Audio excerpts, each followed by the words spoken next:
Boy ذاکرا چې solar با ترانی وای بدوینو لا نظارا ازن وایا.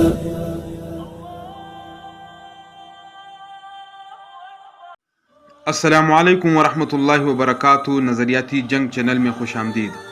معزز دوستو، دور خلافت راشدہ میں اسلام کے خلاف نظریاتی و فکری جنگ کا آغاز حضور نبی اکرم صلی اللہ علیہ وسلم کی وفات کے ساتھ ہی ہو گیا تھا. وہ باطل قوتیں جو اسلام کو پورے جزیرۃ العرب پر چاہتا دیکھ کر زیر زمین چلی گئی تھی، صدمے کے شکار مسلمانوں کے افراتفری اور بے چینی سے پورا فائدہ اٹھانے کے لیے مستعد ہو گئی.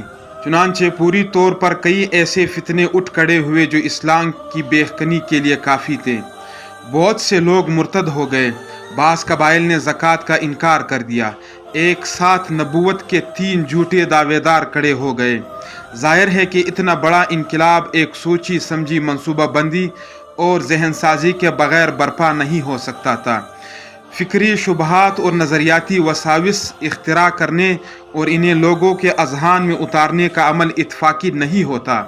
ایک پوری مربوط سوچ اور محنت ہی ایسی تبدیلی لا سکتی ہے. ہاں، یہ الگ بات ہے کہ بعض مواقع زیادہ نتائج خیز ہوتے ہیں اور نظریاتی حملہ آور ان کے منتظر رہتے ہیں. حضور نبی اکرم صلی اللہ علیہ وسلم کی رحلت کے موقع سے ان گمراہ کنندگان نے پورا فائدہ اٹھانے کی کوشش کی، اور اگر مسلمانوں کو حضرت ابوبکر صدیق رضی اللہ تعالی عنہ جیسا مستقل مزاج، حوصلہ مند اور مدبر قائد میسر نہ آیا ہوتا تو اسلام کی قسمت کا اسی وقت فیصلہ ہو چکا ہوتا. حضرت ابوبکر صدیق رضی اللہ تعالیٰ عنہ نے اس موقع پر استقامت، توکل اور ایمانی جذبے کی حیرت انگیز مثال پیش کرتے ہوئے ان تمام فتنوں کو نہایت مختصر مدت میں اس طرح نمٹایا کہ اسلام دشمن طاقتوں کے تمام ارمانوں پر اوس پڑ گئی اور اسلام کی حقانیت اور طاقت کا سکہ جم گیا. دور فاروقی اسلام کی تاریخ کا سنہرا دور شمار کیا جاتا ہے، جس میں فتوحات کا سیلاب مشرق و مغرب کو مسخر کر رہا تھا. اس لیے تمام فتنے سر چھپانے کے لیے کونے قدرے ڈھونڈ رہے تھے. تاہم اس زمانے میں بھی غیر مسلموں نے بعض مواقع پر نت نئے ذرائع استعمال کر کے اسلامی فتوحات کو روکنے کی کوشش ضرور کی. حضرت عمر فاروق رضی اللہ تعالیٰ عنہ کو خطرہ تھا کہ غیر مسلموں کی طرف سے مسلمانوں کی تہذیب کو نقصان پہنچانے کی کوششیں کی جائے گی.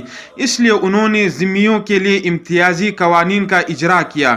ان کے لباس، سواریوں اور آبادیوں کے امتیازی نشانات اور حدود طے کیے. عجم کے شہروں میں مسلم و غیر مسلم آبادی کے درمیان اتنے فاصلہ رکھنا لازمی قرار دیا کہ مسلمان اور ذمی ایک دوسرے کے گھروں کی آگ نہ دیکھ سکے.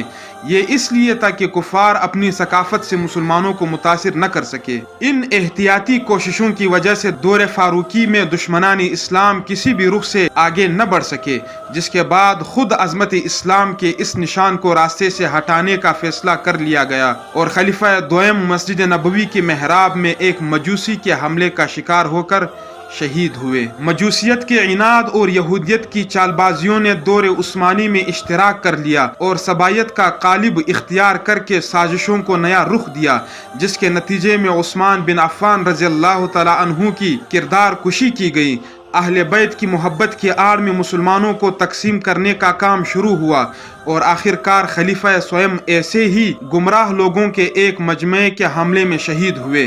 اس سے مسلمانوں کی سیاسی و نظریاتی وحدت کو جو شدید تر نقصان پہنچا، اس کا کبھی ازالہ نہ ہو سکا. خصوصاً ایک عشرے تک تو خلافت اسلامیہ اور مسلم معاشرہ سخت آزمائشوں کا شکار رہے. حضرت علی رضی اللہ تعالیٰ عنہ کے دور میں انہی سازشوں کی وجہ سے جنگ جمل اور جنگ صفین کے سانحے پیش آئے، اور جب جنگ صفین کی تباہ کاریوں کے پیش نظر حضرت علی اور حضرت معاویہ رضی اللہ تعالیٰ عنہم کے درمیان صلح کے آثار واضح ہوئے تو پوری طور پر خوارج کا نیا فرقہ تیار کر کے مسلمانوں کو پھر منتشر کر دیا گیا.